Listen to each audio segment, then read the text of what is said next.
प्रभाग क्रमांक 6 मध्ये ड्रेनेज लाईन फुटून घाण पाणी नागरिकांच्या घरामध्ये घुसत आहे। प्रभाग क्रमांक 6 मधील गवळी वस्ती येथील सरफराज शेख यांच्या घरासमोर ड्रेनेज लाईनमधून गेल्या 6 महिन्यांपासून घाण पाणी नागरिकांच्या घरात घुसत आहे। नागरिकांना याचा त्रास होत असल्यानं वारंवार विभागीय कार्यालय क्रमांक 6 कडे तक्रार देऊनही यावर कुठलीही कारवाई झालेली नाही। दरम्यान या घाण पाण्यामुळे डेंग्यू, मलेरिया यासारखे साथीचे आजार पसरण्याची भीती नागरिकांमधून व्यक्त होत आहे। गवळी वस्ती तालीमपाशी आम्ही राहतोय। आमच्या घरात सगळं पाणी आहे। 6 महिने झालं पाणी येते आमच्या घरात। आम्ही पाणी लोकांच्यात खातो पितो, शेजारी पाजारी जाऊन तिथं जेवतो। आमची लहान लहान लेकरं आहेत, ती आजारी पडायला लागलेत आमची लेकरं। कोण तिथं दखल पण देत नाही ती आमची। फोन केलं तर सुद्धा कोण येत नाही ती म्युन्सिपाल्टीवाले आमच्या इथं। तर आमच्या घरामध्ये रोज इतकं पाणी येतंय। पाणी पाऊस आल्यावरती आमच्या घरामध्ये पूर्ण पाणी भरतंय।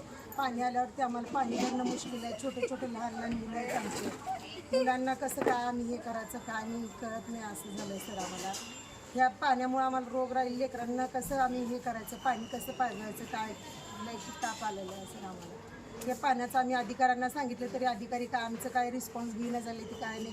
येते थोडा त्या डेनीचं थोडंफार हे करते ती करून जाते ती, नंतर त्यांनी काय आम्हाला रिस्पॉन्स देणं झाले सर काय तरी याचा निर्णय घ्या।